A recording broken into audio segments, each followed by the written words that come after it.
April 23 ലോക പുസ്തക ദിനം. ആധുനിക കാലഘട്ടത്തിൽ മൊബൈലിന്റെയും മറ്റും അതിപ്രസരണം വായനയുടെ പ്രാധാന്യം പാടെ ഇല്ലാതാക്കിയിരിക്കുകയാണ്. ഈ സാഹചര്യത്തിൽ പുതിയ തലമുറയെ വായനയിലേക്ക് അടുപ്പിക്കാൻ തീവ്രശ്രമം ഉണ്ടാവണമെന്നും വായനയൊരു ലഹരിയാക്കി മാറ്റണമെന്നുമുള്ള ആഗ്രഹമാണ് പുതിയ എഴുത്തുകാർ പങ്കുവെക്കുന്നത്. ജീവിത പ്രാരാബ്ദങ്ങൾക്കിടയിലും വായനയിലും എഴുത്തിലും സന്തോഷം കണ്ടെത്തുന്ന ഒരു വ്യക്തിയുണ്ട് കരിമ്പ ആറ്റാശ്ശേരി ചാഴിയോട്ടിൽ.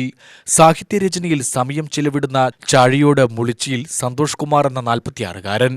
10ാം ക്ലാസ്സിൽ പഠനം ഉപേക്ഷിക്കേണ്ടി വന്ന സന്തോഷ് പല മേഖലകളിൽ പരീക്ഷണം നടത്തിയ ശേഷം 2005-ലാണ് എഴുത്തിന്റെ വഴി തിരഞ്ഞെടുത്തത്. ചെറുകഥകൾ എഴുതിയാണ് തുടക്കം. സുഹൃത്തുക്കളുടെയും മറ്റും പിന്തുണ ലഭിച്ചതോടെ എഴുത്തിലും വായനയിലും ചിത്രരചനയിലും സജീവമായി. സ്കൂൾ പഠനകാലത്തുണ്ടായ ഒരു അനുഭവം കത്ത് എന്ന പേരിൽ കഥയായി പിറന്നത് ശ്രദ്ധ നേടി. സമൂഹമാധ്യമങ്ങളിൽ കഥകളും കവിതകളും എഴുതാനും ശീലിച്ചു. വിദഗ്ധരുടെ നിർദ്ദേശങ്ങൾ കൂടി ലഭിച്ചു തുടങ്ങിയതോടെ സ്വന്തമായ ഒരു ശൈലി രൂപപ്പെടുത്താൻ കഴിഞ്ഞതായി സന്തോഷ് പറഞ്ഞു. ഗ്രാമത്തിലെ വായനശാല പ്രസിദ്ധീകരിച്ച ചെറിയൊരു പുസ്തകത്തിൽ ആദ്യമായി കഥ അച്ചടിച്ചു വന്നപ്പോൾ ഉണ്ടായ സന്തോഷവും അദ്ദേഹം പങ്കുവച്ചു. അപ്പം ഞാൻ ഈ കത്ത് എന്ന് എഴുതിയ കഥ കുറേ കാലം അത് പെട്ടിയിൽ വെച്ചു. എന്നിട്ട് എൻ്റെ മലയാള അധ്യാപകനായിട്ടുള്ള ബഹുമാനപ്പെട്ട സുധാകരൻ മാഷെ ഒന്ന് കാണിക്കണം, അതായിരുന്നു വലിയ ആഗ്രഹം. അദ്ദേഹത്തെ കൊണ്ടുപോയി കാണിക്കുക, അദ്ദേഹത്തിൻ്റെ ഒരു അഭിപ്രായം കിട്ടുക, അതൊക്കെ ആയിരുന്നു. പക്ഷേ അതിനും കുറേ കാലം കാത്തിരുന്നിട്ട് ഞാൻ ഒരിക്കൽ മാഷെ കാണുകയും അപ്പം മാഷടുത്ത് ഈ കാര്യം സംസാരിച്ച് അങ്ങനെ മാഷ ഫോൺ നമ്പർ തന്നു. എന്നിട്ട് ഞാനത് നോട്ട് പാഡിൽ എഴുതിയിട്ട് മാഷക്ക് വാട്സാപ്പ് ചെയ്ത് കൊടുത്തു.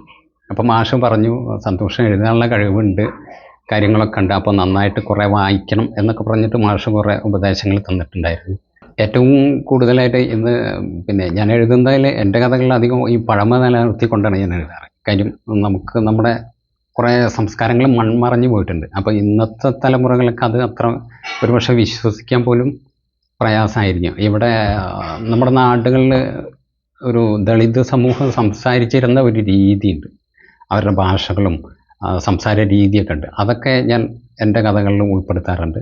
പുതുതലമുറ പുസ്തകങ്ങൾ ലഹരിയാക്കണമെന്ന ആഗ്രഹവും അദ്ദേഹം പ്രകടിപ്പിച്ചു. മനസ്സിൽ ഉരുത്തിരിയുന്ന പല രൂപങ്ങളും ശില്പങ്ങളാക്കി മാറ്റുന്നതിലും സന്തോഷം കണ്ടെത്താറുണ്ട്. കരിമ്പനിയുടെ ഓല കൊണ്ടും തൂവൽ കൊണ്ടുമൊക്കെ പല രൂപങ്ങളും ഉണ്ടാക്കിയിട്ടുണ്ട്. ആനുകാലിക സംഭവങ്ങളുടെ അടിസ്ഥാനത്തിൽ പുതിയ ചെറുകഥകൾ രചിക്കാനുള്ള ശ്രമത്തിലാണ് സന്തോഷ് കുമാർ ഇപ്പോൾ. തന്റെ രചനകൾ പുസ്തക രൂപത്തിൽ പുറത്തിറക്കാനുള്ള ശ്രമവും നടക്കുന്നു. UTV news, Palakkad.